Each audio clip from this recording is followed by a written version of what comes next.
in 2003 and Padma Vibhushan in 2018. In the year 1982, he was instrumental in reviving the traditional Ramayana recitation in the Malayalam month of Karkadakam among the ordinary families of Kerala. In 1993, he was invited to give lectures on Swami Vivekananda in Chicago, New York, and London.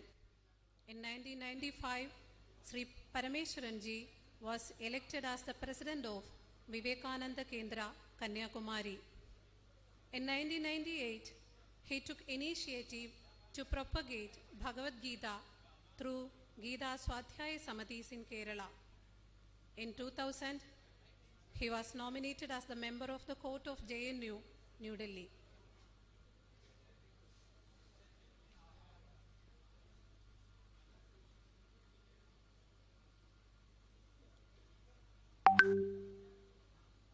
Bharatiya Vichara Kendram, which was established in 1982 as a center of advanced research and studies aiming at national reconstruction, is headquartered in Thiruvanathapuram.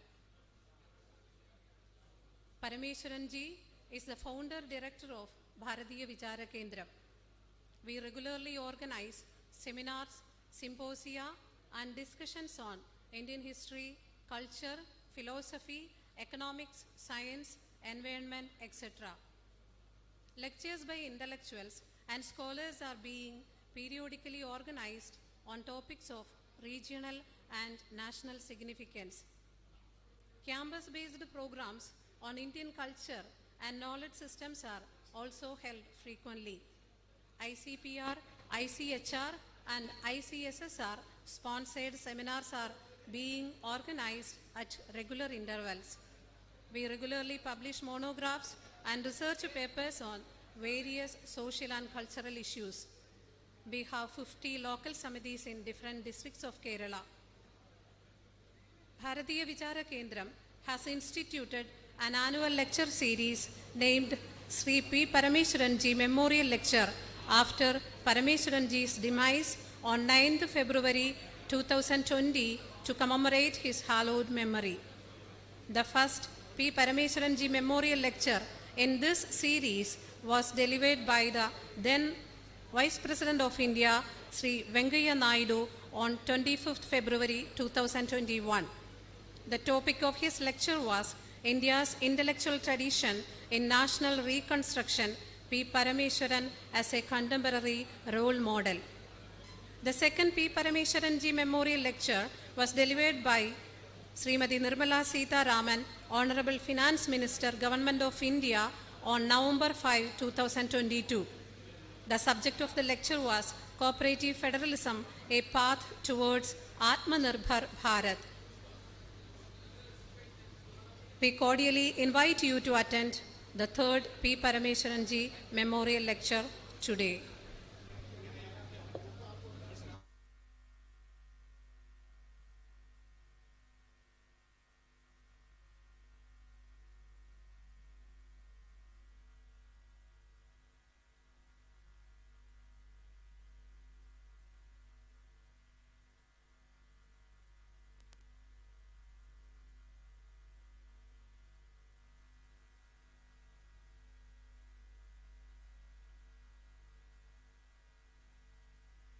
Bharatiya Vichara കേന്ദ്രം ഡയറക്ടറും കന്യാകുമാരി വിവേകാനന്ദ കേന്ദ്രം president P പരമേശ്വരന്റെ ഓർമ്മയ്ക്കായാണ് Parameshwarji സ്മാരക പ്രഭാഷണം സംഘടിപ്പിക്കുന്നത്. പ്രഥമ പരമേശ്വർജി സ്മാരക പ്രഭാഷണം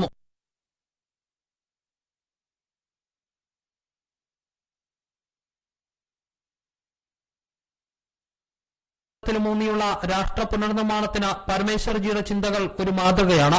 ഈ മാസം 9-ാം തീയതിയായിരുന്നു പരമേശ്വർജിയുടെ 1ാം ചരമവാർഷികം. ജനം, തിരുവനന്തപുരം. 1927 ആലപ്പുഴ ജില്ലയിലെ മുഹമ്മ ചാരമംഗലം താമരശ്ശേരി ഇല്ലത്ത് പരമേശ്വരൻ ഇളയതിന്റെയും സാവിത്രി അന്തർജനത്തിന്റെയും ഇളയ മകനായാണ് ജനനം. ഉന്നത വിദ്യാഭ്യാസത്തിനു ശേഷം സ്വാമി ആഗമാനന്ദന്റെ ശിഷ്യനായി ശ്രീരാമകൃഷ്ണ മിഷനുമായി ബന്ധപ്പെട്ട് പ്രവർത്തിച്ച അദ്ദേഹം പിന്നീടാണ് രാഷ്ട്രീയ സ്വയംസേവക സംഘത്തിന്റെ പ്രചാരകനാകുന്നത്. ഗുരുജി ഗോൾവാൾക്കറിൽ നിന്നുള്ള പ്രചോദനമായിരുന്നു അതിന് കാരണം. കേരളത്തിന്റെ വിവിധ ഭാഗങ്ങളിൽ സംഘപ്രവർത്തനത്തിന് അദ്ദേഹം നേതൃത്വം നൽകി. 1967 ജനസംഘത്തിന്റെ ദേശീയ സെക്രട്ടറിയായി. പിന്നീട് അഖിലേന്ത്യാ ഉപാധ്യക്ഷനായിരിക്കെ അടിയന്തരാവസ്ഥയ്ക്കെതിരെ പ്രക്ഷോഭം നയിച്ചതിന് മിസ തടവുകാരനായി 16 മാസം ജയിൽവാസം അനുഷ്ഠിച്ചു. ഡൽഹി കേന്ദ്രമായി പ്രവർത്തിച്ചിരുന്ന ദീനദയാൽ ഇൻസ്റ്റിറ്റ്യൂട്ടിലെ 3 വർഷത്തെ പ്രവർത്തനത്തിന് ശേഷം പ്രവർത്തന മേഖല 1980 കേരളത്തിലേക്ക് മാറ്റി. 1982 ഭാരതീയ ദർശനത്തിന്റെ ആഴം പകർന്നു നൽകാനായി വിചാരകേന്ദ്രം സ്ഥാപിക്കുന്നത്. കേരളത്തിലെ ഹൈന്ദവർ ഏകമനസ്സോടെ മുന്നോട്ടു പോകണം എന്ന ചിന്തയോടെയായിരുന്നു വിശാല ഹിന്ദു സമ്മേളനത്തിനും രാമായണ മാസാചരണത്തിനും അദ്ദേഹം പ്രചോദനമേകിയത്. മാർക്സിൽ നിന്നും മഹർഷിയിലേക്ക്, മാർക്സും വിവേകാനന്ദനും തുടങ്ങിയ ഗ്രന്ഥങ്ങളിലൂടെ കേരളത്തിന്റെ സാംസ്കാരിക വിപ്ലവത്തിലും അദ്ദേഹം കൈയൊപ്പു ചാർത്തി. സാമൂഹ്യ സാംസ്കാരിക രംഗത്തെ പ്രവർത്തനങ്ങളോടൊപ്പം തന്നെ സാഹിത്യ കാവ്യ ലോകത്തും പരമേശ്വർജി വ്യക്തിമുദ്ര പതിപ്പിച്ചിരുന്നു. സംഘശാഖകളിൽ പാടുന്ന ഗണഗീതങ്ങളിൽ ഭൂരിഭാഗവും പരമേശ്വർജി രചിച്ചവയാണ്. പേടിയെത്തിയ അധികാര രാഷ്ട്രീയത്തോട് ഒഴിഞ്ഞുനിന്ന് ലാളിത്യത്തിന്റെ വഴി സ്വീകരിച്ച പി പരമേശ്വരന്റേത് സന്യാസതുല്യ ജീവിതമായിരുന്നു. ന്യൂസ് ഡെസ്ക്, ജനം. ഈ രാഷ്ട്രത്തിന്റെ സാമുദായികരംഗം ഭ്രാന്താലയമെന്ന് വിശേഷിപ്പിച്ച കേരളത്തെ തീർത്ഥാലയമാക്കി മാറ്റിയത് ശ്രീ നാരായണ ഗുരുദേവനായിരുന്നു. അതുകൊണ്ടാണ് അദ്ദേഹത്തിന്റെ ജീവചരിത്രം ഞാൻ എഴുതിയതും അതിന്റെ അതിലേറെ കൃതികൾ ഇന്നും വിറ്റഴിച്ചുകൊണ്ടിരിക്കുന്നത്. ഞങ്ങളെല്ലാവരും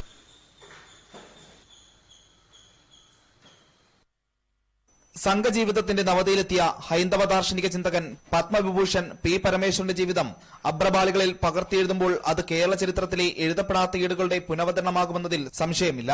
അത്രയേറെയുണ്ട് കേരളത്തിന്റെ രാഷ്ട്രീയ സാമൂഹ്യ വളർച്ചയിലും ഭാരതീയ ചിന്താധാരയിലും പി പരമേശ്വരൻ എന്ന പരമേശ്വർജിയുടെ സംഭാവനകൾ. രാഷ്ട്രീയയുദ്ധം കൽപ്പിച്ച കാലത്ത് നിന്നും കേരളത്തിലെ രാഷ്ട്രീയ സാമൂഹ്യ സാംസ്കാരിക രംഗങ്ങളുടെ മുഖ്യധാരയിലേക്ക് സംഘപ്രസ്ഥാനങ്ങളെ വളർത്തിയെടുത്തതും സമാനതകളില്ലാത്ത നേതൃപാഠവും പി പരമേശ്വരന് മാത്രം അവകാശപ്പെട്ടതാവും. സമഗ്രവും വൈവിധ്യപൂർണവുമായ ആ ജീവിതത്തിന് രാഷ്ട്രം രണ്ടാമത്തെ ഏറ്റവും ഉയർന്ന സിവിലിയൻ ബഹുമതിയും നൽകി.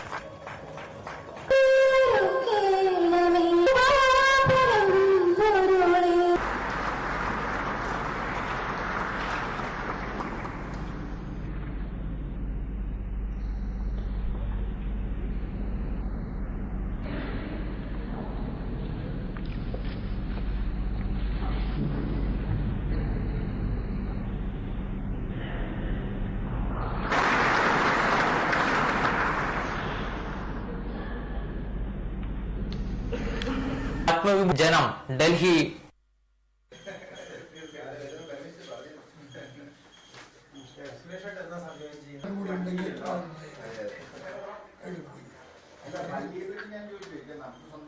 കന്യാകുമാരി വിവേകാനന്ദ കേന്ദ്രത്തിന് ഗാന്ധി പീസ് പുരസ്കാരം രാഷ്ട്രപതിയിൽ നിന്ന് കഴിഞ്ഞ ദിവസം ഡൽഹിയിൽ വെച്ച് സ്വീകരിച്ചു.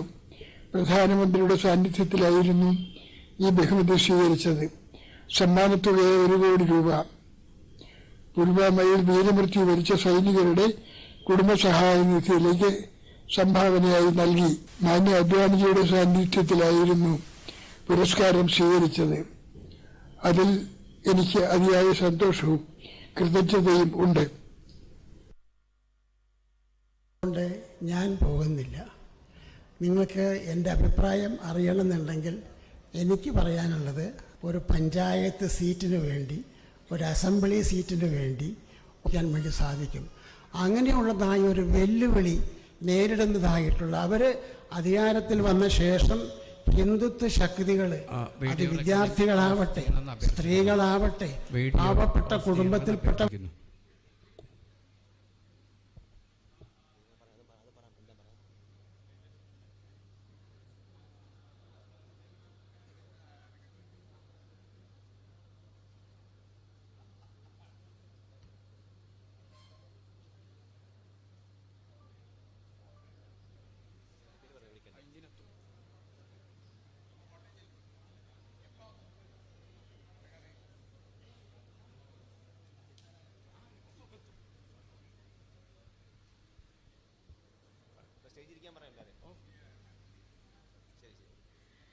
നമസ്തേ. നമ്മുടെ വിശിഷ്ട അതിഥികൾ എത്താറായിട്ടുണ്ട്. അതുകൊണ്ട് എത്തിയിട്ടുള്ള വിശിഷ്ടാതിഥികൾ സ്റ്റേജിലേക്ക് കടന്നു ഉപവിഷ്ടരായിരിക്കണമെന്ന് അഭ്യർത്ഥിക്കുന്നു. Shri A Balakrishnanji, doctor N Santhosh Kumar and Shri Rajan Pillai, Shri O Rajagopal, doctor C V Jayamani. Please, I request you to sit on the dais.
Shri P Parameswaranji, കാവിയുടുക്കാത്ത സന്യാസി എന്നാണ് സ്വാമി ചിന്മയാനന്ദൻ പരമേശ്വർജിയെ വിശേഷിപ്പിച്ചത്. ആചാര്യതുല്യമായ മർത്യജീവിതം നയിച്ച് ജീവിതത്തിൻ്റെ അരങ്ങൊഴിയുമ്പോൾ പരമേശ്വർജി അവിസ്മരണീയനാകുന്നത് നിലപാടുകളിലെ സത്യസന്ധത കൊണ്ടും ജീവിതത്തിലെ ലാളിത്യം കൊണ്ടുമാണ്. രാഷ്ട്രീയ രംഗത്തായാലും സംവാദത്തിൻ്റെയും സമന്വയത്തിൻ്റെയും സാന്നിധ്യമായിരുന്നു പരമേശ്വർജി.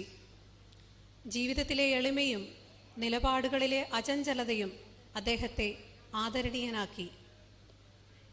ദാർശനികൻ, ബുദ്ധിജീവി, കവി, ചിന്തകൻ, അതുല്യനായ സംഘാടകൻ എന്നിങ്ങനെ വിശേഷണങ്ങളേറെയുണ്ട് പരമേശ്വർജിക്ക്. ചേർത്തലയിലെ സ്കൂളിൽ പഠിക്കുമ്പോൾ കവിതാ മത്സരത്തിൽ പരമേശ്വർജി 1-ാം സ്ഥാനം നേടിയപ്പോൾ രണ്ടാമനായത് വയലാർ രാമവർമ്മയായിരുന്നു. കവിത്വത്തിൻ്റെ പതാക സംഘടനയ്ക്കു കീഴിൽ കെട്ടിയില്ലായിരുന്നുവെങ്കിൽ കേരളത്തിനൊരു മഹാകവിയെ കിട്ടുമായിരുന്നു എന്നു പറഞ്ഞത് കവി വിഷ്ണുനാരായണൻ നമ്പൂതിരിയാണ്. വയലാർ കാവ്യദേവതയെ സ്വീകരിച്ചു, ഞാൻ രാഷ്ട്രദേവതയെയും എന്ന് വിനയാന്വിതനായ പരമേശ്വരൻജി പറഞ്ഞു. ഒരിടത്തും ഒന്നാമനാകാൻ ശ്രമിച്ചില്ല. ശ്രീരാമകൃഷ്ണ മഠത്തിൻ്റെ പ്രവർത്തനങ്ങളിൽ ആകൃഷ്ടനായി ഇന്ത്യ മുഴുവൻ സഞ്ചരിച്ച അദ്ദേഹം വൈജ്ഞാനിക മേഖലയിൽ ഭാരതീയ ദർശനത്തിൻ്റെ പ്രകാശം പരത്താനാണ് ശ്രമിച്ചത്. അധികാരത്തിൻ്റെ പടവുകളിൽ നിന്നും പാർലമെന്ററി മോഹങ്ങളിൽ നിന്നും അകന്നു നടന്നത് ഈ വിചാരധാരയ്ക്ക് വേണ്ടിയായിരുന്നു. അക്ഷരങ്ങൾ കാവൽ നിന്ന ഒറ്റമുറി ജീവിതത്തിൽ പരമേശ്വർജി എന്നും സംതൃപ്തനായിരുന്നു. ജനസംഘം BJPയിലേക്ക് ചുവടുവെച്ചപ്പോൾ ദീനദയാൽ ഇൻസ്റ്റിറ്റ്യൂട്ടിൻ്റെ ഡയറക്ടർ പദവിയിലേക്ക് സ്വയം മാറി അറിവിൻ്റെ ഉപാസകനായി. 1982 വിജയദശമി ദിനത്തിൽ ഭാരതീയ വിചാര കേന്ദ്രത്തിന് രൂപം നൽകി കേരളത്തിലേക്ക് മടങ്ങിയെത്തിയ പരമേശ്വർജിക്ക് പാർട്ടി കേന്ദ്ര നേതൃത്വം ആദ്യം വാഗ്ദാനം ചെയ്തത് MP പദവിയാണ്. പിന്നീട് വാജ്പേയി മന്ത്രിസഭയിൽ കേന്ദ്രമന്ത്രിസ്ഥാനവും. രണ്ടും സ്നേഹപുരസരം നിരസിക്കാൻ അദ്ദേഹത്തിന് വലിയ ആലോചനയൊന്നും വേണ്ടി വന്നില്ല. കണക്കുകളൊന്നും സൂക്ഷിച്ചു വെക്കാത്ത പരമേശ്വർജിയുടെ നവതി ആഘോഷിക്കാൻ ഒരുങ്ങിയവരോട് 2 വരി കവിതയാണ് അദ്ദേഹം ആദ്യം ചൊല്ലിയത്. ഭൂവിൽ പിറന്ന നാളല്ല, താൻ ആരെന്ന് നേരറിയുന്ന നാളാണ് പിറന്നാൾ. ഭാരതീയ ദർശനത്തിലൂന്നിയ ദേശീയത എന്ന സ്വാമി വിവേകാനന്ദന്റെ ചിന്താധാര മുറുകെ പിടിച്ചു പരമേശ്വർജി. കേരളത്തിൽ പ്രസ്ഥാനത്തിനു വേരോട്ടമുണ്ടാക്കാൻ അദ്ദേഹം ഓടി നടന്നു. ജനസംഘത്തിൻ്റെ ദേശീയ സമ്മേളനം നടത്താൻ തക്ക രീതിയിൽ സംഘടനയെ വളർത്തി. വായനയും ചിന്തയും പ്രവർത്തനത്തിന് അടിത്തറയാക്കണമെന്ന് നിഷ്കർഷിച്ച നേതാവായിരുന്നു പരമേശ്വർജി. ശങ്കര പരമേശ്വര സംവാദം എന്ന പേരിൽ പ്രശസ്തമായ EMS P പരമേശ്വരൻ സംവാദം കേരളത്തിൻ്റെ ബൗദ്ധിക ജീവിതത്തിലെ സചേതനമായ ഏടാണ്. നിലപാടുകളോട് വിയോജിക്കുമ്പോഴും P പരമേശ്വരൻ എതിരാളികൾക്ക് പോലും സ്വീകാര്യനായത് ആ വാക്കുകളുടെ ഉറപ്പുകൊണ്ടാണ്.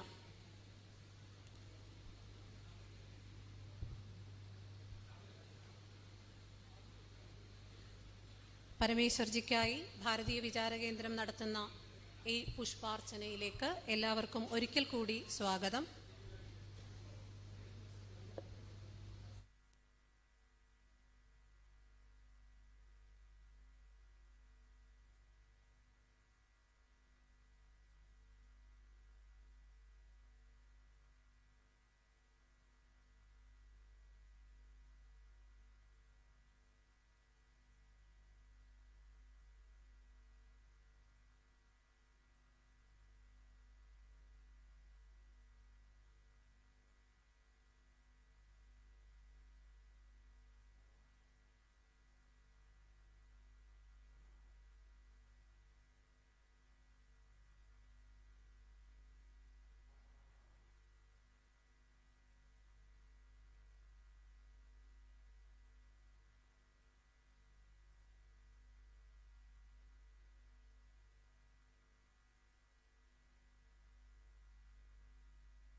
പരമേശ്വർജിയുടെ ചിത്രത്തിന് മുന്നിൽ പുഷ്പാർച്ചനയ്ക്ക് ശേഷം honourable minister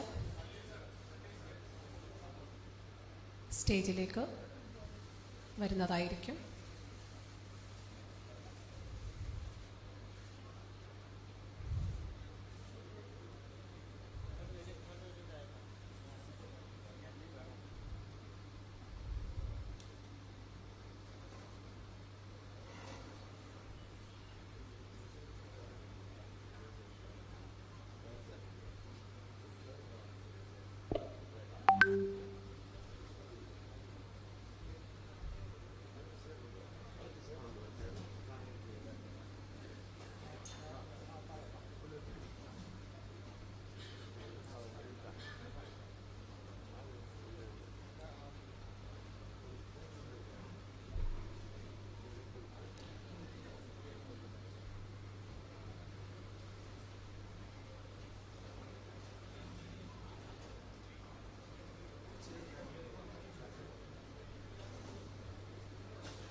Today, we have gathered here for remembering the great soul Swargiya Parameswaranji. The dignitaries on the stage are Dr. S.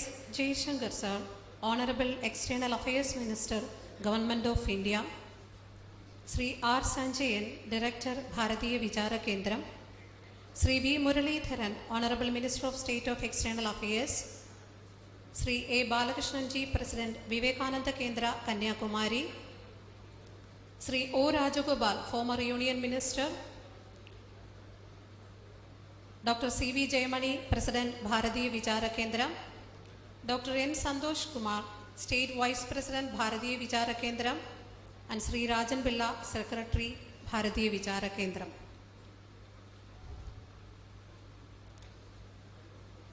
Let us begin by seeking the blessings of Goddess Saraswati, respecting our rich tradition and system. I request Mr. Manakad Goben for the Saraswati Vandana. He is a professional singer in Kerala.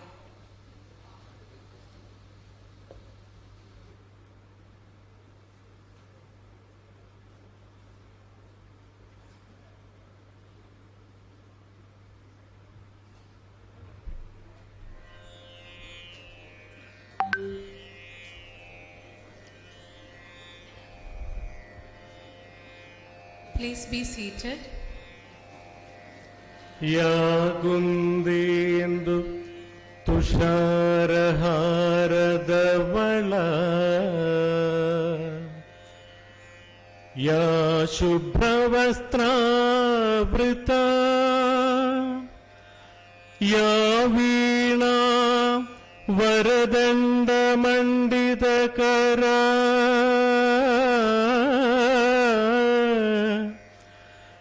या श्वेत पद्मासना या ब्रह्माच्युत शंकर प्रभृतिभिर्देवै सदा पूजिता सा मां पातु सरस्वती भगवती निशेषजाढ्यापः श्रीमहासरस्वत्यै नमो नमः.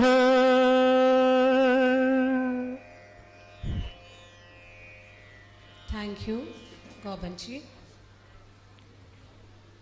Now I invite Dr. N. Santosh Kumar for the welcome speech. He is the State Vice President of Bharatiya Vichara Kendra, retired Registrar, Central University of Kerala. Namaste and good evening to all. Respected President of the function, Sri R. Sanjayan, Director of Bharatiya Vichara Kendra, Guest of Honor Dr. S. JaiShankar, Honorable External Affairs Minister, Government of India, Sri A. Balakrishnan, President Vivekananda Kendram, Kanyakumari, Sri V. Muralidharan, Honorable Minister of State for External Affairs, Sri O. Rajagobalji, former Union Minister, Dr. C. V. Jayamani, President, Bharatiya Vichara Kendram, Sri Rajan Pillai, General Convener of the event, and all other dignitaries on and off the dais. It's a moment of great privilege and honor for me to extend a hearty welcome to all of you today at the third P. Parameswaranji Memorial Lecture. As you all know, P. Parameswaranji was a philosopher, guru, visionary leader, and founder director of Bharatiya Vichara Kendram. He was awarded Padma Shri in 2003 and Padma Vibhushan in 2018. Parameswarji founded Bharatiya Vichara Kendram in 1982 as an active center of learning and research for national reconstruction. Research for him was not merely a journey from known facts to unknown facts, but was also a tool to disprove the wrong narratives and give clarity on various issues to society at large. The first Parameswaranji lecture was delivered by the then Vice President of India, Sri Venkaiah Naidu, on February 2021. And second lecture in the series was delivered by Srimati Nirmala Sitharamanji, Honorable Finance Minister, on November 2022. For delivering the third P. Parameswaranji lecture today on the topic Role of Bharat in Shaping a Just World Order, a Perspective for the Immediate Future, we have with us our guest of honor, Dr. S. JaiShankar, Honorable Minister for External Affairs. We express our gratitude for accepting our invitation and taking time out of his tightly packed schedule for this event. On behalf of Bharatiya Vichara Kendram, it gives me immense pleasure to welcome the eminent speaker and Honorable Minister Dr. S. JaiShankar to this special function. Sri R. Sanjayan Ji is the President of this function and present Director of Bharatiya Vichara Kendram. He takes the torch of wisdom forward by leading and coordinating all activities of Bharatiya Vichara Kendram. It is my pleasure and duty to welcome Sri R. Sanjayan Ji to this function. Sri V. Muralidharan Ji, Honorable Minister of State for External Affairs, is an active and motivating presence in the state of Kerala. On behalf of Bharatiya Vichara Kendram, I extend a warm welcome to Sri V. Muralidharan Ji. Sri A. Balakrishnan is President of Vivekananda Kendram, Kanyakumari. I heartily welcome Sri Balakrishnan Ji to this function. Sri O. Rajagobalji was former Union Minister and member of Kerala Assembly. I wish a very warm welcome to Sri O. Rajagobalji. Dr. C. V. Jayamani is a management guru and President of Bharatiya Vichara Kendram. It is my duty and honor to welcome him to this event. Sri Rajan Pillai is the General Convener and Secretary of Bharatiya Vichara Kendram. I heartily welcome Sri Rajan Pillai to this function. We have a majestic and dignified audience here today. I would like to extend my sincere gratitude to all those who have gathered here today, and on behalf of Bharatiya Vichara Kendram, I am extremely pleased to welcome each and every one of you to this special function. Thank you very much. Thank you, Santosh Ji. അടുത്തതായി ദീപപ്രോജ്വലനമാണ്. ദീപപ്രോജ്വലനം നിർവഹിക്കുന്നത് Shri A Balakrishnan ജിയാണ്. The program begins with lighting the lamp in the traditional way, as the light symbolizes abundance, prosperity and knowledge. It is with great honor I invite Sri A. Balakrishnan Ji to lighting the lamp. Balakrishnan Ji is the current president of Vivekananda Kendra, Kanyakumari. He associated with Vivekananda Kendra from its very beginning as a trained Jeevanvrati. He received training directly from Eknath Ranade Ji itself.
Thank you, Balakrishnan ji and all the dignitaries.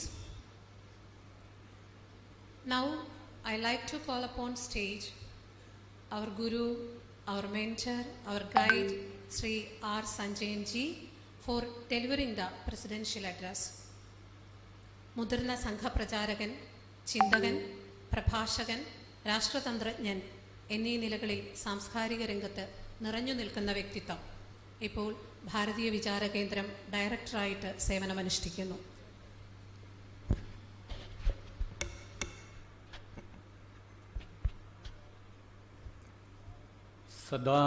സദാശിവസമാരംഭാം ശങ്കരാചാര്യമധ്യമാം അസ്മദാചാര്യപര്യന്താം Vande ഗുരുപരമ്പരാം.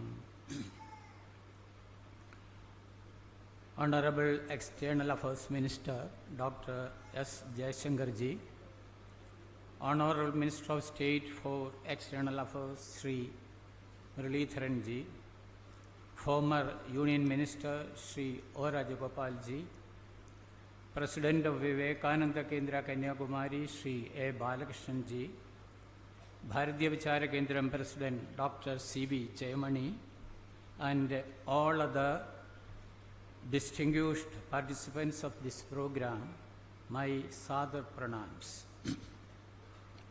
We have assembled here on this auspicious occasion to remember our revered late Sri P. Parameswaran ji and pay our to remember our revered late Sri P. Parameswarji was the founder and director of Bharatiya Vichara Kendra. To remember our revered premier Ananiya Parameswarji was the founder and director of Bharatiya Vichara Kendra. To remember our revered premier Ananiya Parameswarji was the founder and director of prolific writer. To remember our revered premier Ananiya Parameswarji was the founder and director of prolific writer. Remember his premier Ananiya Parameswarji was the founder and director of prolific writer. Remember his premier Ananiya Parameswarji was the founder and director of prolific writer. Remember his premier Ananiya Parameswarji was the founder and director of prolific writer. Remember his premier Parameswarji was during his tenure of writer. Remember his premier Parameswarji was during his tenure of writer. Remember his premier Parameswarji was during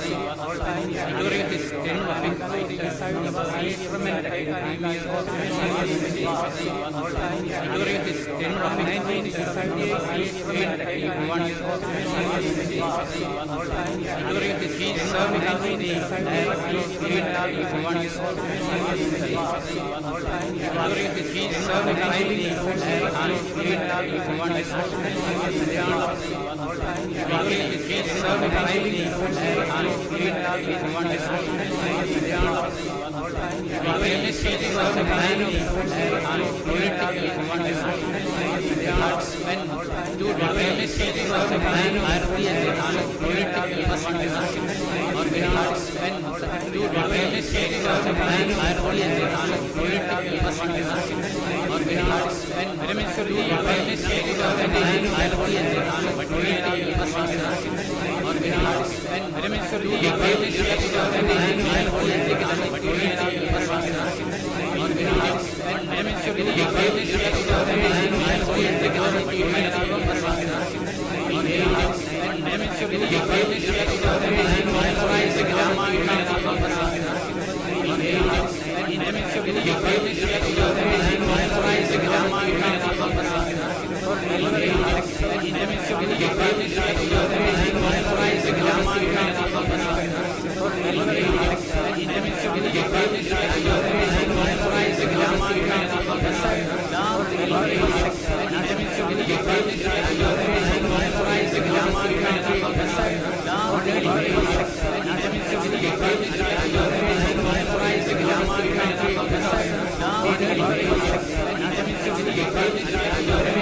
during his he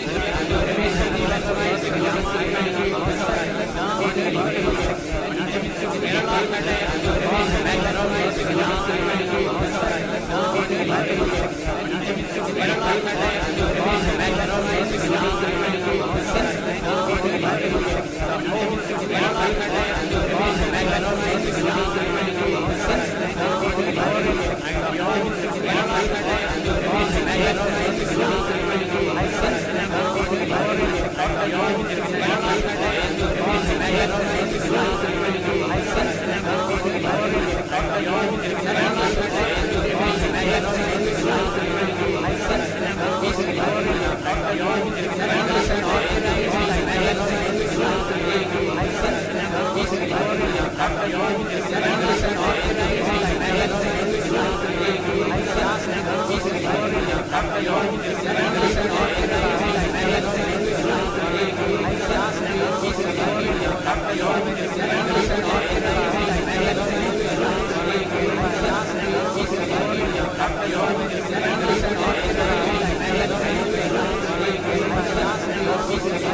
Swami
I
Bharatiya my ministerial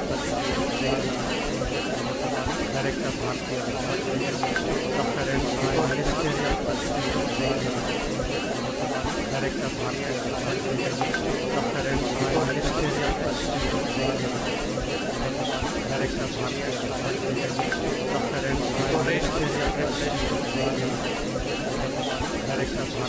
Dr.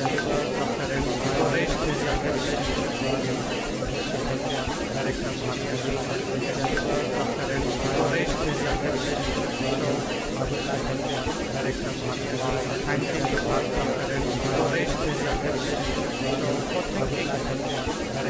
Dr.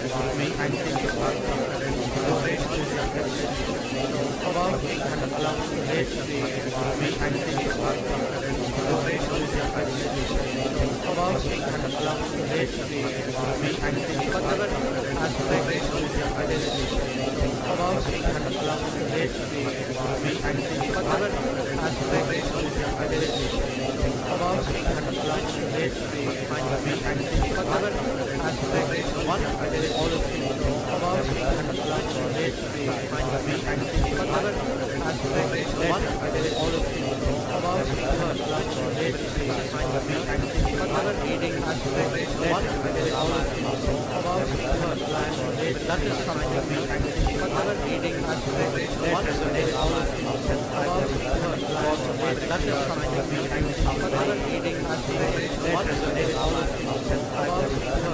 Dr. N.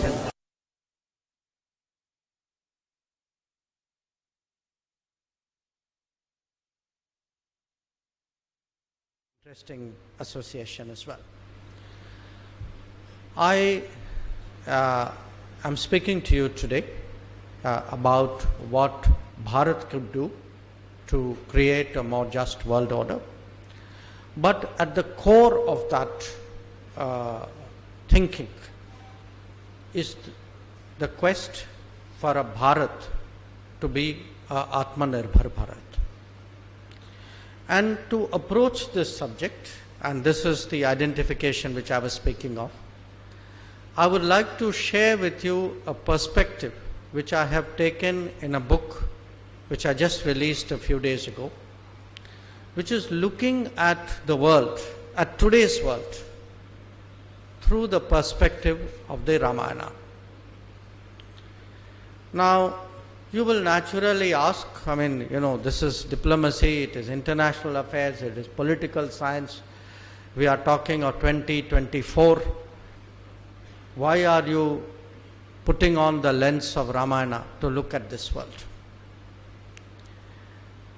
I think traditions have much to teach us. As we have become more self-aware, more self-confident, we are discovering bit by bit what people like Swargiya Parameswaranji actually exhorted us for many years to do. In the last 10 years, for example, what was something which was so natural for Indians, and in fact for many people around the world, the practice of yoga, has today gained credence because of the self-awareness, because of the propagation of this extraordinary heritage of mankind. Or let us take wellness and traditional medicines. Especially during COVID, we found that a lot of people wanted to find solutions, wanted to take precautions which would enable them to face the prospect of COVID with a degree of confidence. And it's to me very significant that very recently, just a few years ago, the WHO decided at the instance of our Prime Minister to establish the Global Center of Excellence on Traditional Medicine in India. I'll give you a third example, and this is an example of the year 2023. We took the lead to move in the United Nations a resolution which advocated the International Year of Millets. It was not just another resolution. Millets are something which is as old as human beings. All of us, particularly older, or I would say more experienced people like me, we have grown up with memories of eating millets in our childhood. And somewhere along the way, millets gave way to wheat. Now,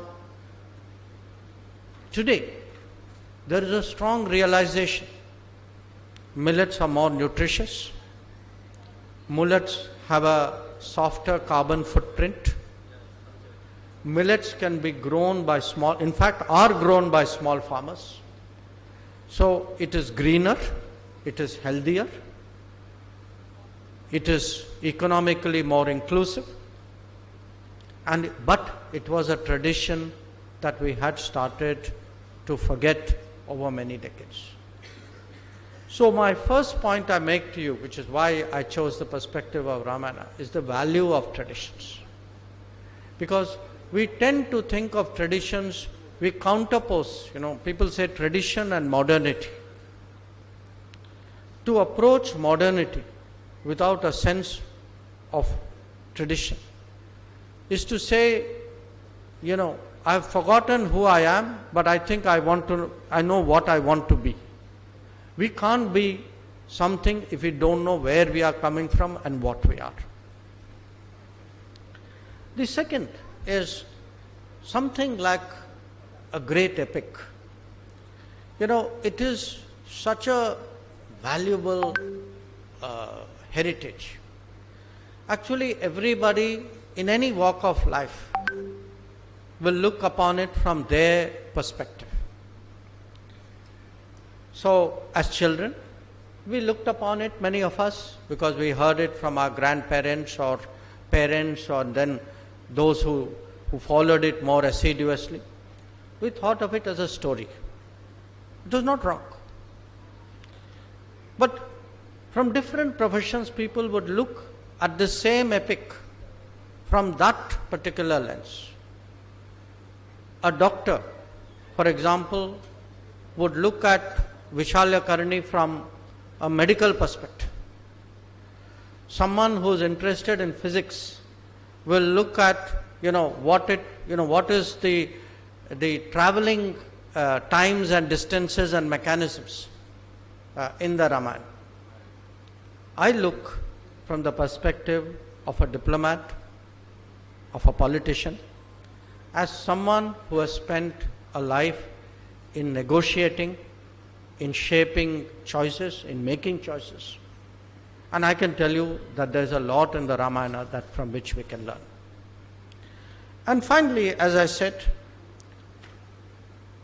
in an era of globalization, for me, looking through the lens of our history, our tradition, our culture, gives me a solid foundation with which we approach the world. Because there is a narrative out there. In fact, there's not only a narrative there, that narrative has here also. That we are all the same. That history, traditions don't matter. That is something ignorant, that is something we should forget. When someone tells you that everybody is the same, let me tell you, this is a new form of domination. Nations are different, cultures are different, people are different. We all have traditions, culture and heritage to be proud of. And Viksit Bharat, Atmanirbhar Bharat, a Bharat that will shape the world, can only forge ahead if we always remember who we are. So let me share with you the idea, what did the Ramayana teach a diplomat, a foreign minister in office? Ambassador Srinivasan sir is sitting right in the front row. So I started my service under his training. So he will confirm. Today there is a big talk about what is called a rules-based order. Rules-based order means that there are 190 something countries, but when they deal with each other, there must be some rules, norms, organization. In fact, we say New World Order. Order means rules. Now how do you arrive at rules in competition? Through ethics, through norms, by letting out that this is good, therefore please try to do it. This is not good, so please don't do this. Now, you cannot find a better example of the striving for rules, for creating a system which is based on good conduct, than you will find in Ramayana. In fact, we associate Lord Rama with good conduct. So, what was a person's conduct in a rules-based order should also be a nation's conduct. So, you might say, okay, maybe our foreign minister suddenly has got very principled and he's forgotten very basics of statecraft. You know, in statecraft, you deal with very tough people, not always nice people, not always ethical people. So, I want to make an important point here.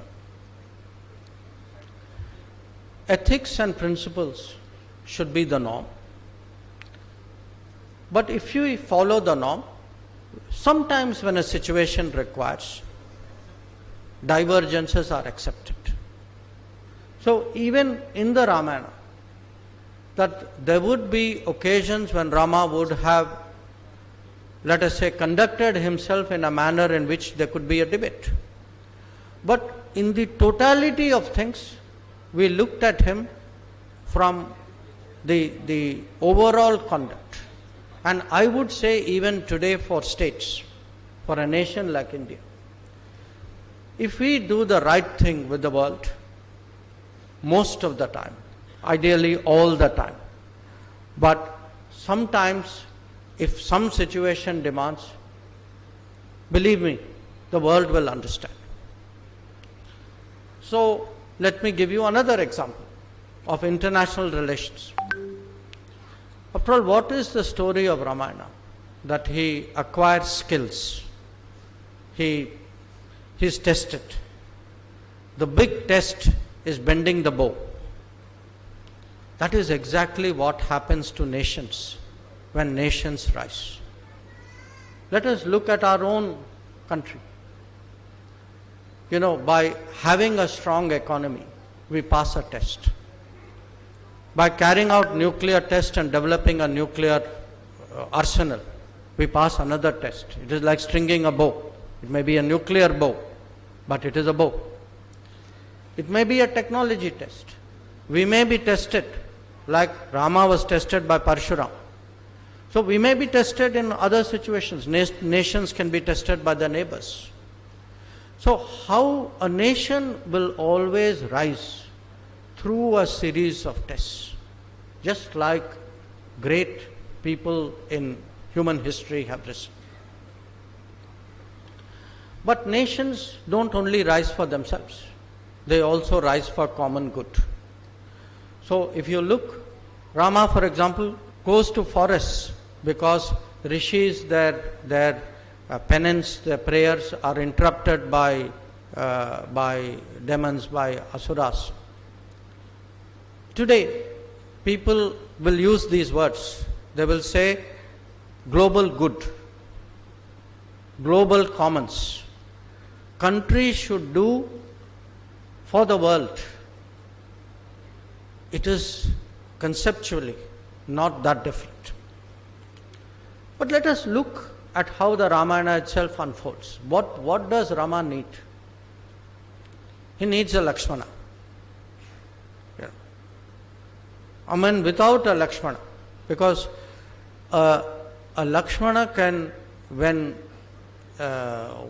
when situation demands, can make your resolve firmer. When situation demands and Lord Rama is angry, he can cool him down. He did that with Varuna when Rama got angry. He strengthened his resolve when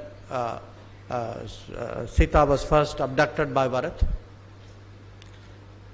So, for every country, we need solid, almost brother-like friends. That the more friends you have, the more people who will go through the journey of ascending the international order, the stronger you are. But it's not enough to have just a limited circle.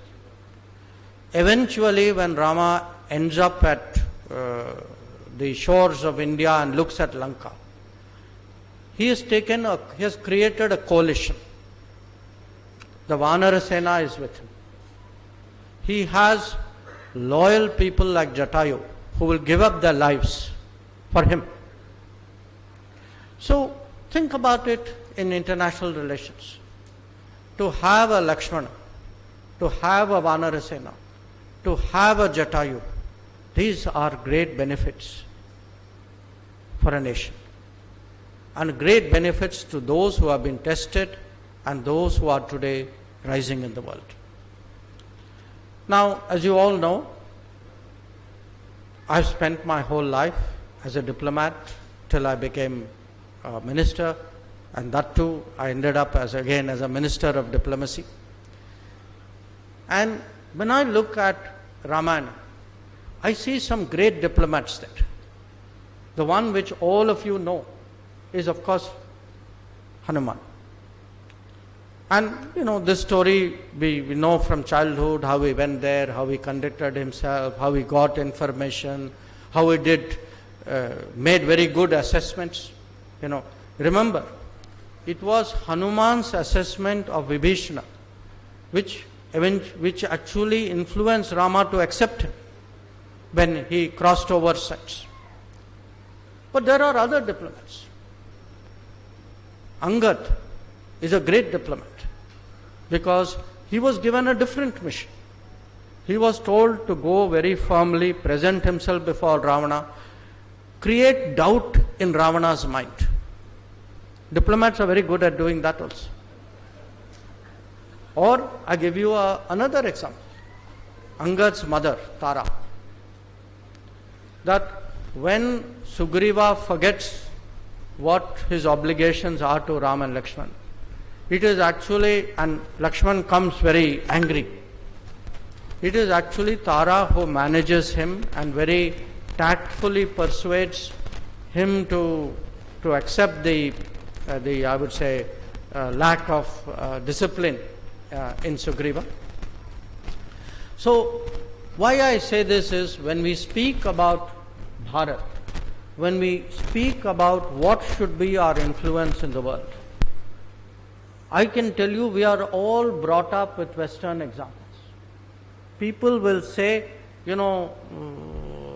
this Metternich is a great diplomat, Machiavelli was a great teacher, Henry Kissinger, they were all great. I'm not disputing it. But I think sometimes, there is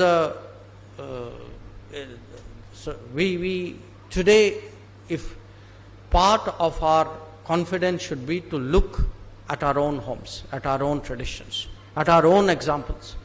And I can tell you, if I take these examples and talk to you about foreign policy, you are all more likely to understand what I am saying than if I give you some complicated thing from American history or European history. Now, I spoke about diplomacy. Let me give you an example of the opposite. What happens when nations or people get very arrogant, when they become very complacent, when they believe we are so strong that nobody can defeat us. This is what happened to Ravana. that Ravana got a boon saying nobody could defeat him except human beings because he thought they don't matter. If you look today at the history of the world, big powers have been brought down or have been contested by people who they thought, oh, these people don't matter. So again, one is to understand what is happening in the world, but one is also even for ourselves. Always keep in mind, have the humility, have the understanding and appreciation of the world if you are to rise. And of course, since we speak today of Bharat, of Vikasit Bharat, of entering an Amrit Kal, I think a big part of it is also discovering our own strength. And discovering our own strength, because that is what has happened in the last 10 years. If 10 years ago, somebody has said that the biggest thing in our lives will happen, the worst thing in our lives would happen, which was the COVID. COVID came, it was called once in a century, because something like this happened 100 years ago. And, it is only a few years now, few months now since it has diluted in our lives. If at that time somebody would have predicted that India would be the one country which will deal with COVID, which will produce its vaccines, which will invent its vaccines, which will give vaccines to 100 other countries, and which after COVID, when the entire global economy is down, will grow between 6.5% and 7%. None of us would have believed ourselves if he had said that. So, if again, today we have had a great space success. But before Aditya, we had Chandrayaan. The impact Chandrayaan has made in the world, and especially, the countries of Asia, Africa, Latin America, is tremendous. Because for them, it is India actually discovering its talent, its skills, its capabilities. When I go abroad, the maximum number of questions I get is not about our politics. It is not even about our economy. It is not about our national security. Most people abroad are very fascinated by how India has embraced digital technology.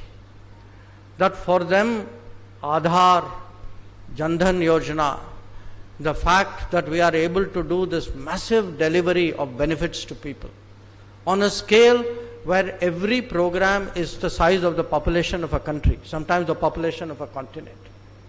They marvel at it. And because many of them have the same problem. I went to an Arab country and they actually used exactly that word, saying we have big leakage. Because when we try to give benefits to people, a lot of it disappears on the way. It was part of our history. Today it doesn't happen. But because it doesn't happen, let us not take it for natural that it was something which was bound to happen. It has happened because we had the vision, we had the commitment, and we have embraced technology as part of good governance. So discovering your strength is part of how to shape the world. And the example of discovering strength is, of course, again Hanuman. Because Hanuman was cursed to be forgetful, and it is only when he is in divine service that what is his true strength, even he himself realizes. So I shared a lot of this because all of us know Ramayana better than we know any other, I would say, story in our lives. And these examples should set us thinking from our own heritage, our own culture, how do we look at the world, how do we assess the risks, how do we make the choices, what do we do to shape the world order.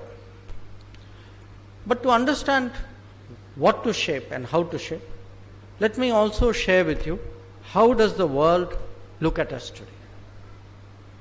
And this actually is the subject of the book which I have just written, which is Why Bharat Matters. Now, I am going to give you very practical examples. Just a few months ago, we had the G20 summit in New Delhi. Frankly speaking, most people expected that we would not succeed. Most nations expected, but even in India, there were people who felt that we would not be able to bring everybody together and produce something serious and substantial and unanimous in the G20. Now, we not only did that, but we did two other very important things. We were able to fulfill a long-standing promise to the African Union that we will make them members of the G20.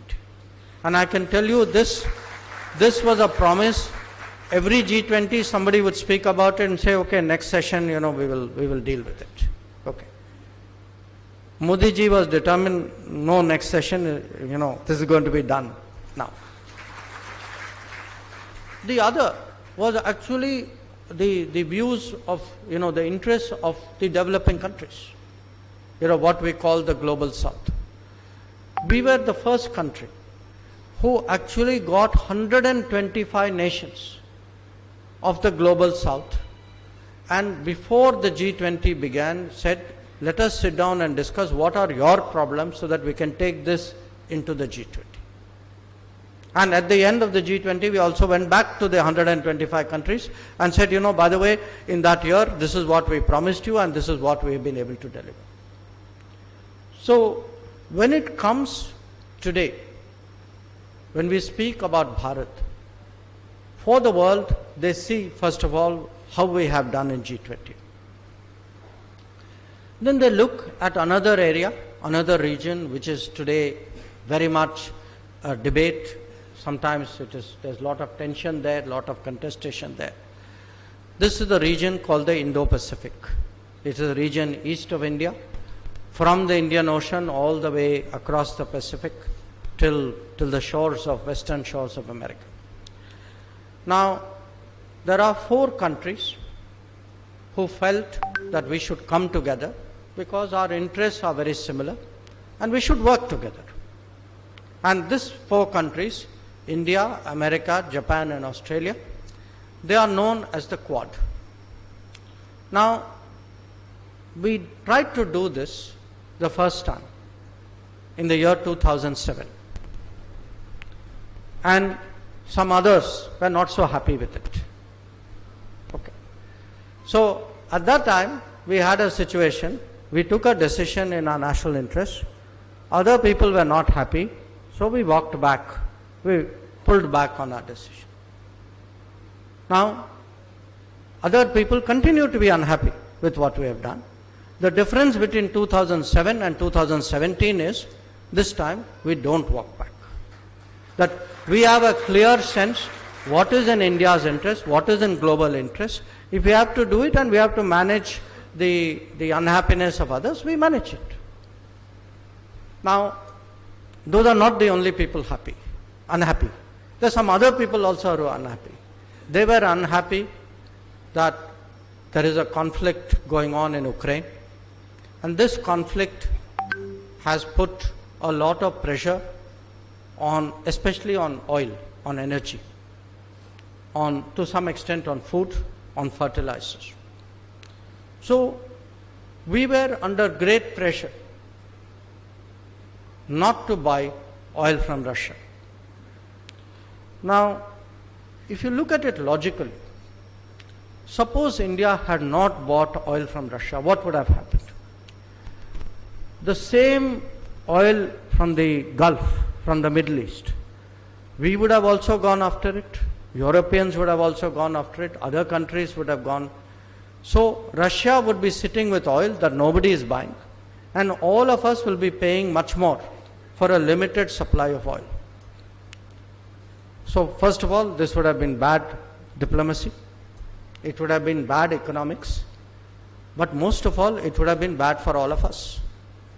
That when you go to the petrol pump, you would have discovered what would have been the cost if India had yielded to the pressure not to buy oil from Russia. So I put it to you that whether it is bringing people together, whether it is bridging the way we bridged, the West and the East on G20, whether it is standing up to pressure on Quad or standing up to pressure on oil. And the interesting thing on oil was the people who told us not to buy oil were themselves buying oil. But their view was, we are different. See, you are there, we are here. So their job is to give the advice. Our job, they thought, was to listen to that advice. So when we speak today about Bharat, Bharat is actually, to me, a mindset. It is a sense of confidence. It is a realization of who we are, what we are. And it is only when we have that realization that we will develop a sense of what we want to be. Now, I can give you many other examples, because sometimes it is standing up to pressure, but sometimes it is also having a large heart, a generosity of doing in the world what we would do in our personal lives. I spoke about the COVID.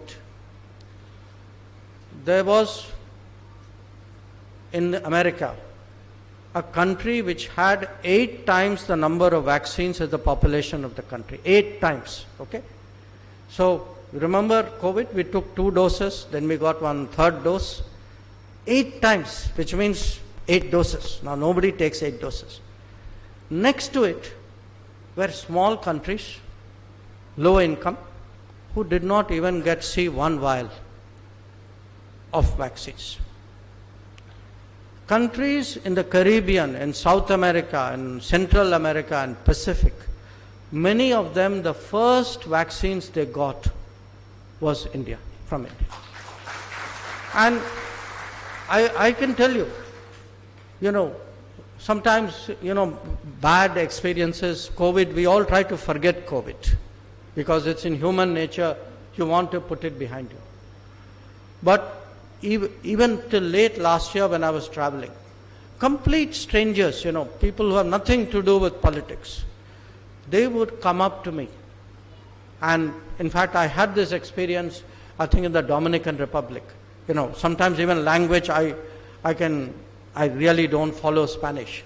They would make some indication with their hand and say, thank you for the vaccine. So they were making a Modi ji indication. So it is very, we have to understand today what our generosity has done. The fact that we are still doing our own vaccination. It was not that we said, okay, we will finish and then give you. We were doing our own, but we were willing to share. This is also today part of how the world order will be shaped by us. And there can be worries, the world is today worrying about debt.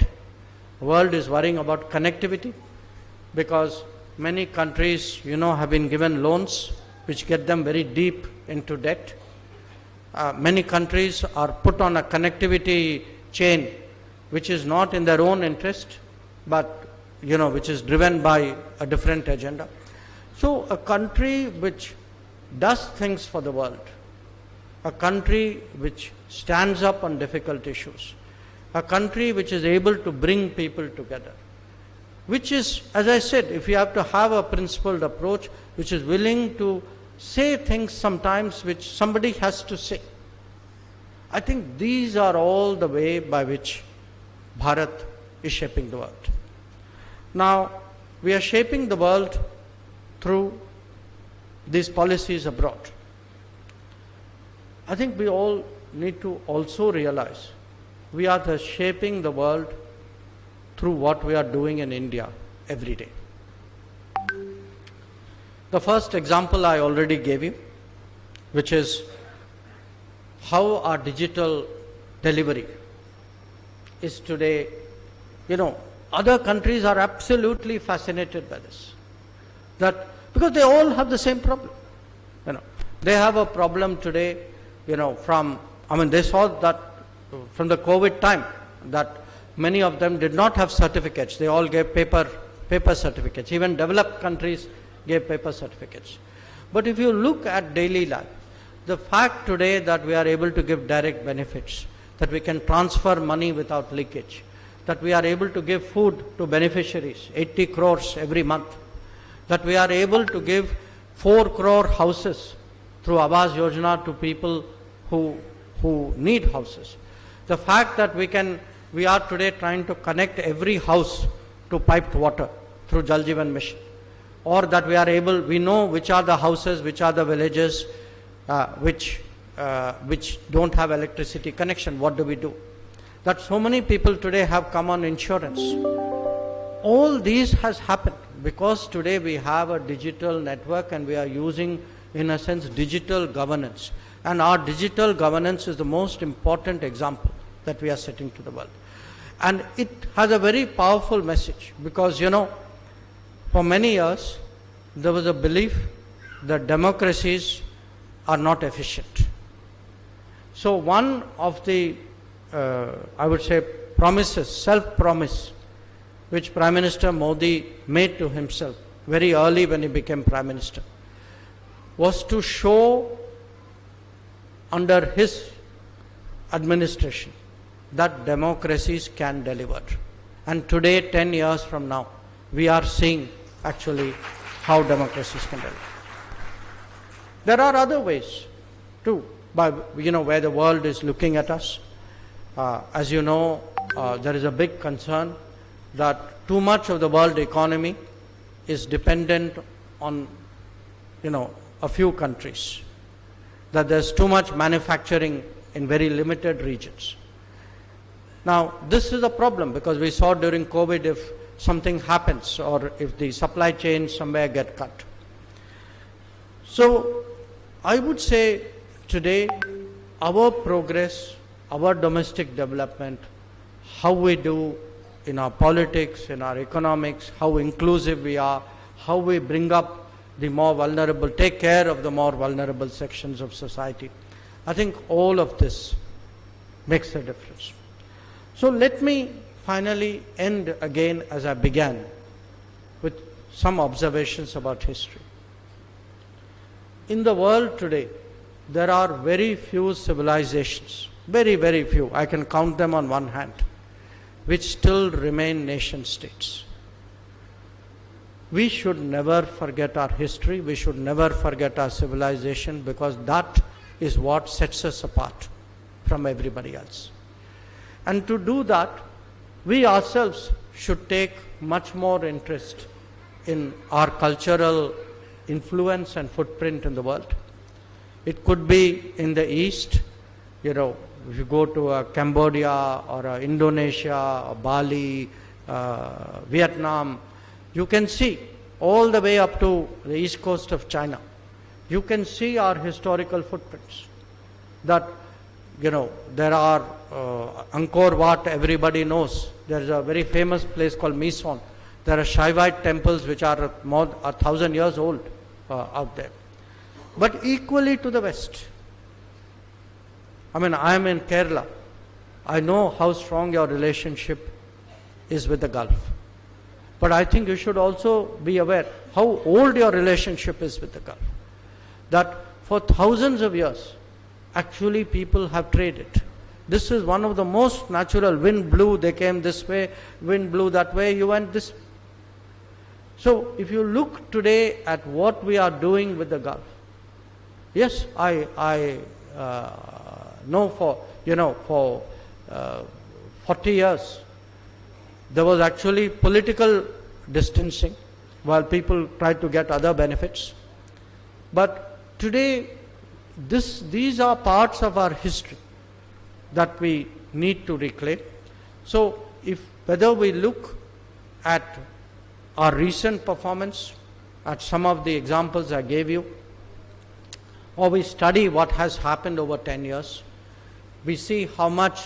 I was yesterday in Kathmandu, and I handed over the there's a university library in the biggest university of Kathmandu, Thiruvanathapuram University, which was part of our commitment which we gave for earthquake reconstruction. Today our neighbors feel more secure because there is an India. People have seen during COVID. Sri Lanka saw it during its economic crisis. The IMF was still debating what to do. We were the people who acted. So our neighbors trust us. The region beyond today has respect for us. Much of the world today looks at how India is progressing. They look at our achievements from CoWIN and Covaxin to 5G to Chandrayaan. And I can tell you, the world is actually today getting ready for us. It is we who have to make that effort to actually prepare for a bigger role. And to do that, we must do it with a sense of historical and civilizational responsibility. So once again, I thank the Mancham for giving me the privilege to share some of the thoughts with you. And thank you very much for listening to me.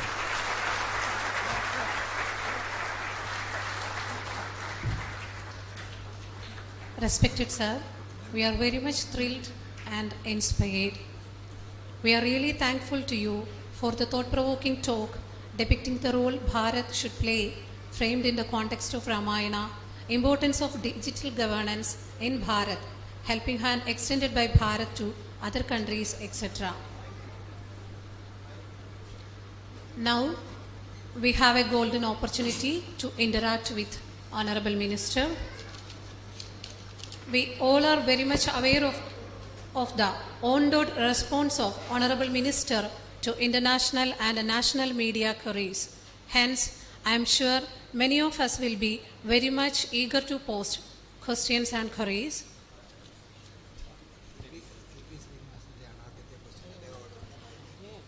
Let us start by inviting Dr. T.P. Srinivasan, IFS, former ambassador, by posting his thoughts or queries.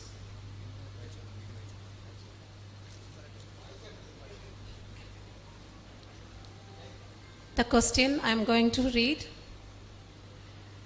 I commend your efforts to shape a just new world order, but in the present chaotic situation where every country is hedging, it will be very difficult for us to find enough building blocks for a new world order. At G20, we saw how divided the world was, and the consensus declaration did not make any difference on the ground. We are groping in the dark like a child looking for the missing blocks of a jigsaw puzzle. Perhaps we should focus on the resolving conflicts and establishing peace. Building a new world order can follow when every country earns for peace. India will have a role in a more stable world. In the meantime, we should focus on safeguarding our interests far and wide. Yes, sir. Sir, please. I have listened to him for so many years with great respect, so how can I possibly question it? But I want to say, I think the G20 did make a big difference. And in fact, it made such a big difference that the UN Secretary General actually personally thanked me for it, and I'll tell you where it made a difference. In the G20, because of the Ukraine conflict, other problems were completely put on the side. So if you looked at the problems of Africa, of Asia, of Latin America, these were problems of debt, of finance. They were not able to trade. Their inflation rates were high. Fuel costs were high, because not everybody managed it the way we did. So if I were to pick 2-3 real practical outcomes of G20, one of them was that we actually decided on a series of steps by which the World Bank will very substantially move towards increasing its lending.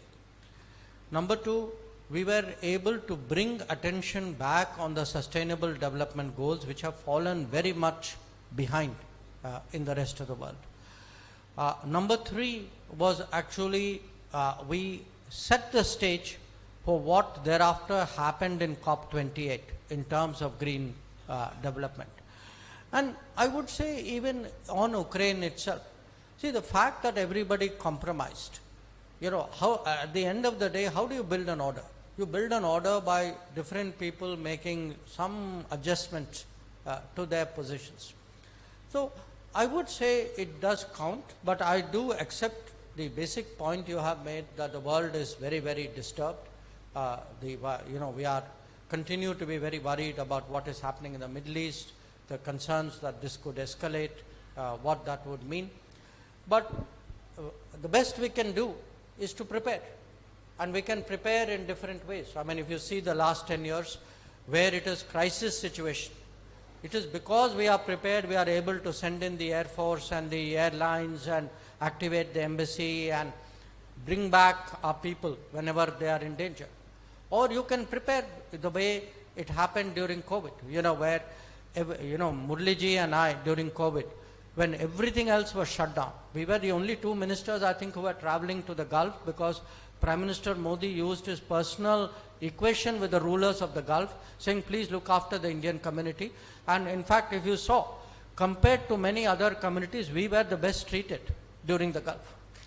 So, world order has many little blocks, big blocks, activities, preparations. We are doing our best.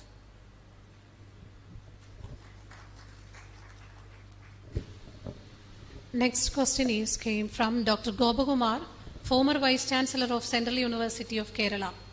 The question is, we have ambitions to re-emerge as Vishwaguru in the 21st century. In the background of the national education and policy, how can our foreign policy serve as a powerful tool to attract international students? Sorry, I missed that. In the absence of what policy? Education policy. In the background of national education policy. Sure. I think this is a change which is ready to happen. It has not happened in the manner, in a very significant way yet. It's very important that our university, because we are today establishing many educational institutions at a very rapid rate. In fact, I read somewhere that every day in our country, every day 2 new colleges are opening. Now, that's a very good thing. But what happens is not all colleges, for example, have the same standard. So, how do we today improve standards? And part of it is by getting in foreign students, by ourselves going out, meeting global, I would say, standards in a way. And that is what we've taken some steps. For example, if you see the IITs have started to go out. It's a very good thing. We are consciously trying to bring in more foreign students into our educational system, because we have today 13 lakh Indian students abroad. Many of them have gone abroad because they didn't have opportunity in India. So we give them opportunity. There are actually a lot of possibilities here. I agree with you very much. I think, for us, people, see, the world today associates Indians with education, with technology, with family. This is our image. So we must play this to the fullest. Next, for the next question, mic is hand over to Mahalakshmi Menon, IA and AS 85 batch.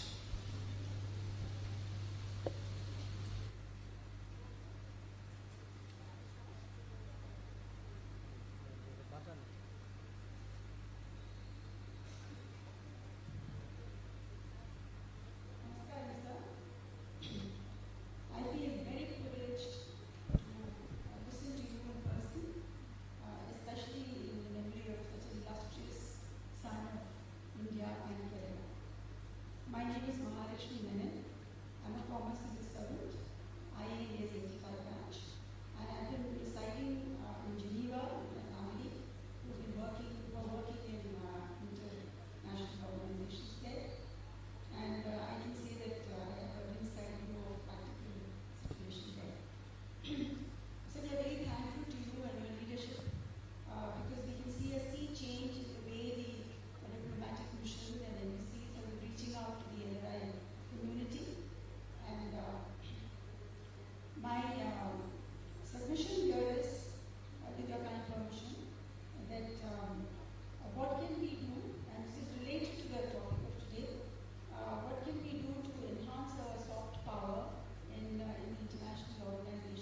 and also to counter the biased narratives, not only in agencies but also in higher academia. And here, sir, we noticed that several countries, especially our neighbor in the north, they have been in a very focused manner placing people of their nationality and compatriots in key positions so that they can leverage and strategically use them for promoting their national interests, as also for popularizing their culture, their philosophy, their languages. So my humble question to you is, sir, what can we do to similarly, or in our own way, harness our competitive advantages, that is our human resources, and to assist Indians and people of Indian origin in position so that they can help us to forward and advance our initiatives, sir? You know, I think in a way, please, in a way, your own question has part of the answer. And part of the answer is we have to do it our way.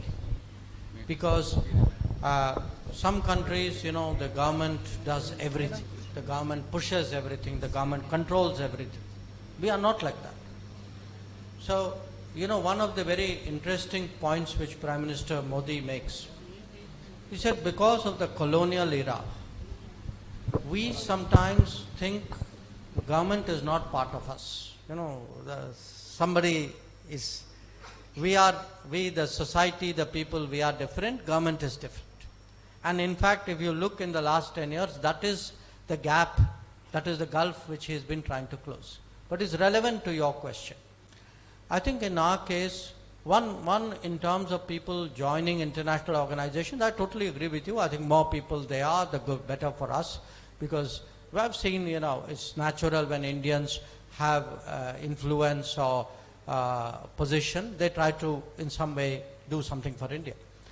But finally, it is actually our civil society, it is our organizations, it could be political, it could be NGO, but it is society which, you know, that's why, as I said, if you ask me what is the image of the world about India, the world naturally thinks of India more in terms of people, of, as I said, education. You know, India, you say that for them, and India means the face of somebody. You know, they put a experience.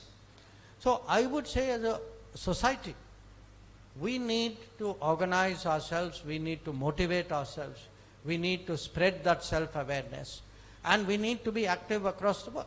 That it should, you know, what we do should not be restricted to our national borders. Today, all of us travel. We have different ways by which, you know, we can influence other countries. I think we should collectively do that. Next question, Dr. P. Sugita. Ma'am, I Namaskaram. request you to please stick on the question. Namaskaram, sir. In your speech, you have referred about millet versus meat. I am very interested to hear this reference from you. And my doubt is it possible to connect this reference to our economy related to agriculture and industry, or abundance economy and opulence economy, or something related to our culture? What do you mean by this millet versus meat? That's all. You know, when I spoke, it was very interesting. I have one cabinet colleague from Gujarat, not Narendra Modi ji, another cabinet colleague. So he actually told me something very interesting. He said till late 60s, he said in his hometown, he had never seen wheat. Because, and you know, when he was talking, I was also thinking to myself, okay, when I went and stayed with my grandparents, and my grandparents, one set lived in Chennai, one lived in Bengaluru. What did they eat? What was in their daily food? Now, I'm not saying, I'm not anti-wheat, but I am, the point which we made in promotion of millets is millets require less water. They grow in arid land. It is grown by a small farmer who consumes it and throws away what he doesn't consume or gives it in the neighborhood. Till recently, there was no value add. Nobody did anything with that millet. Now, look what has happened after 1 year. Okay, 1 year of Prime Minister Modi telling everybody, saying, look at millets, it is important. Every G20 meeting, by the way, we gave everybody a millet meal, every one of the G20s. Now, I see how it is happening in your daily life. Look at the next flight, okay? You look what any of the airlines will serve you today, the snack they will give you. I guarantee you one of them will be millet. We have heard of cornflakes, okay? Everybody ate cornflakes. Today you get millet flakes, you get millet biscuits. Look at that value add. And remember, by doing all of this, who are you benefiting? You are benefiting that small farmer in an arid patch whose product was actually neglected by us. Now here's the really interesting bit. My biggest, most sympathetic audience for millets is actually in Africa. Every African country, Murliji is in charge of Africa, he will tell you, if you go to an African country, they will give you millets and say, this is our grain, maybe you don't know it. We all know it. It's just somewhere in the back of our memory. So if we actually today, when I say we are an example to the world, we use the word guru sometimes very lightly. A guru sets an example. Guru not only does teaching. If we can actually today show the world that we can make an enormous difference with millets, I can tell you very many countries will follow us in this regard, and it is greener.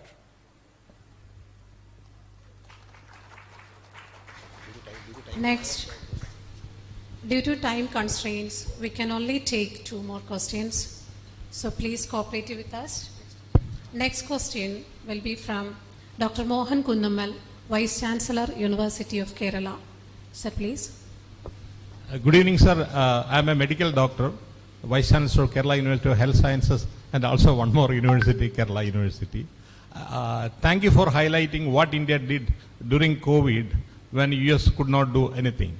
My issue is that largest number of medical doctors, nurses and paramedics are all around the world, and they are going from India, especially from Kerala. And they are working in wonderful hospitals, and they are offering great treatment. And in India, excellent hospitals have come up, but still people are going to US for treatment. But India could be the health hub of the whole world. As India becomes the Vishwa Guru, and it could be the health with our Ayurveda, with our yoga. So let us promote, and how we can promote India as the health hub of the entire world. Thank you, sir. I may have misheard your question, your observation, but it was not the US which was sitting on those vaccines. In fact, I would say America went out of its way to help us. At that time, there was a law in America that until they have finished their own requirements, they cannot export out. Prime Minister asked me to sit with our vaccine producers. We made a list, a 450-page dossier, which I personally took to White House. And actually, Americans gave us a lot of the ingredients for the vaccines. It was another country in that continent, which I will not name. But with geography options being quite small, you can figure that out. But your question about, medical facilities. See, today there is a demographic dividend in many countries. There's a demographic challenge. We are going to, if you ask me in the next 10 years, what are 2 or 3 factors which will actually completely change the world? I would say one clearly is technology, especially artificial intelligence. Number 2 will be climate. But number 3 will be demography. And maybe in demography may not be number 3, maybe number 2 or 1. There are countries whose demographic decline is not going like this, it is going like this. And so across the world today, there is a growing interest in what you call a global workplace. That countries want talent, skills to go in and out. If you see international professions, see merchant shipping, see air crews, okay, see hotel staff. Across the world today, you will see this change of demographics happening. So, one side, to our own people, there is an opportunity. But on the other side, we have to see that opportunity should not be at the cost of, in a way, losing us, our own capabilities. I am very confident that as our health sector picks up, we already get a lot of health tourism. But as our health sector picks up, I actually, like I see, the distinguished gentleman asked me about education. I also see not just our universities going out, I also see our hospitals going out. Not only our nurses going out, but our hospitals going out. And I see people from outside, like students coming in. People for medical requirements would come in. So I would say to anybody in the medical industry, please invest in your industry. It has a great short-term future.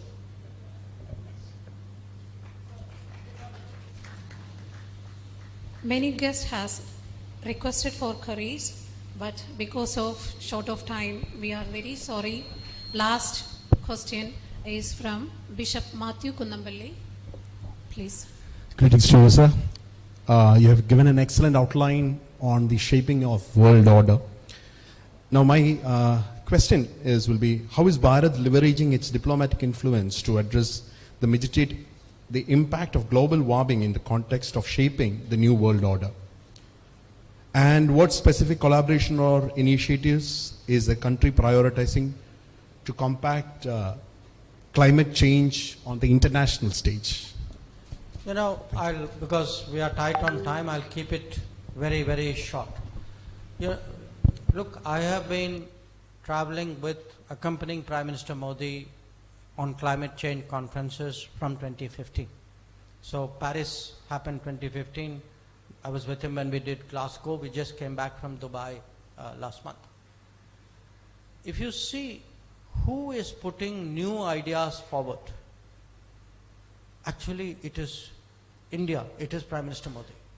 And I'll give you an example. I'm not just praising him for nothing. We suggested, everybody said, we must do solar alliance. Okay, we do solar energy. Now the reality was there are small countries, they have no idea how to set up a solar plant. They don't know how to maintain it. They don't know how the grid works. They don't know where to get it. So Prime Minister suggested, let us create an international solar alliance. Today I have more than 100 members. I'll give you a second example. We are all affected by climate change. We have seen even in Kerala, there's flooding, there is all sorts of unseasonal events. If you do not build for disaster, that is, the nature, your building codes are different, your roads are different, the way you construct is different. The global, I would say, initiative for disaster resilience, again, Prime Minister Modi proposed it in the UN. Now, I'll give you a third one, very imaginative one. We all want clean energy, but the sun is not shining 24 hours, but it's shining 24 hours somewhere in the world. So Prime Minister had this idea, which is now countries are seriously interested, which is wherever the sun is shining, you produce energy there and you create a global grid by which that energy moves to wherever there is consumption. Now, this may look like a science fiction idea, but in reality, actually today, people are looking at it as a very, very serious thing. So this is like at a conceptual level. One answer I gave was the millet solution. That if we, just so that people have an idea what I'm talking about. Roughly, we produce about 95 million metric tons of wheat every year. Okay, that's our rough estimate. we were producing, till the millet mission started, 17 to 18 million, that is 20% of it, was millets. Imagine if that 20% was 40%. And imagine the climate impact it has, the water table impact it has. So it's a very, and then he has this idea which I think a lot of young people have taken to, what he calls mission life. That's, again, we say, we are the people, there's a government will solve the problem. His idea is, let's do a life mission, each one of us. And he gives this example, it's such a basic example that you change when you just reflect on it for a minute. He says people go to a gym, okay? Why do you go to a gym? To stay fit. What will you do? You will take a car, you will reach the gym, you will then take a lift, you will go up the gym, and then you will run on a treadmill, saying, that is keeping me fitter. Now, if in his view, instead of taking a car, you had taken a bicycle, if you had walked the staircase, half your treadmill time is already done. So, I'm giving you, it's like food wastage. It is using LED bulbs. Each one of these, they may be small changes. But sir, big things happen with small things. And to me, this idea that somebody will come and solve climate change. Again, I go back to it. Part of being, Atmanirbhar, part of having that mindset. We have to be part of it. Others can't solve our problems. We have to solve it ourselves.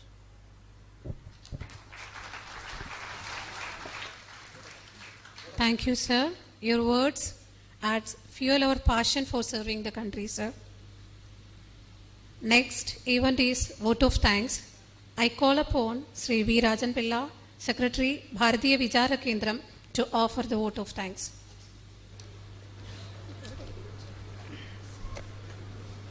Namaste.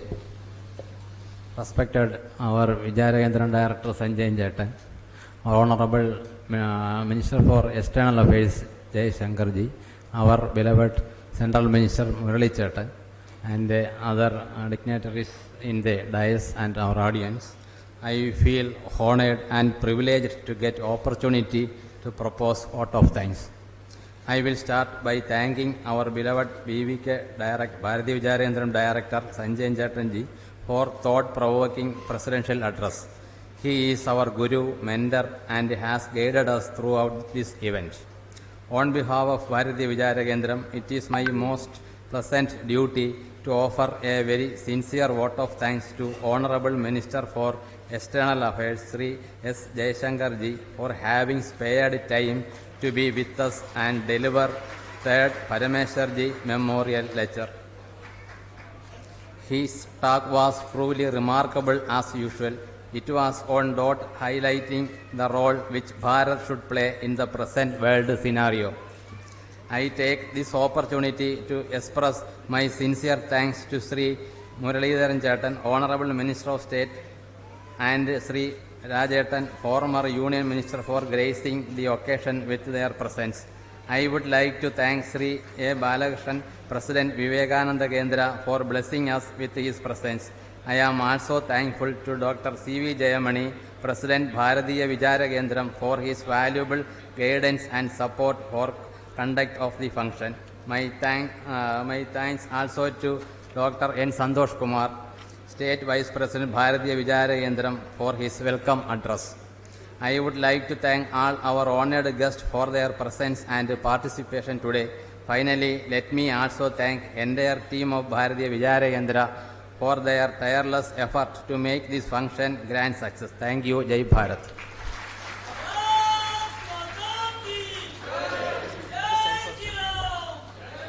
Let us stand up for the national anthem.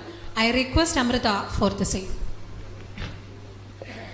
Jana Gana Mana अधिनायक जय हे भारत भाग्य विधाता पंजाब सिंध गुजरात मराठा द्राविड उत्कल बंगा विंध्य हिमाचल यमुना गंगा उच्चलजलधितरङ्गा तव शुभनामे जागे तव शुभाशिष मागे गाहे तव जय गाथा जनगण मंगलदायक जय हे भारत भाग्य विधाता जय हे जय हे जय हे जय जय जय जय हे.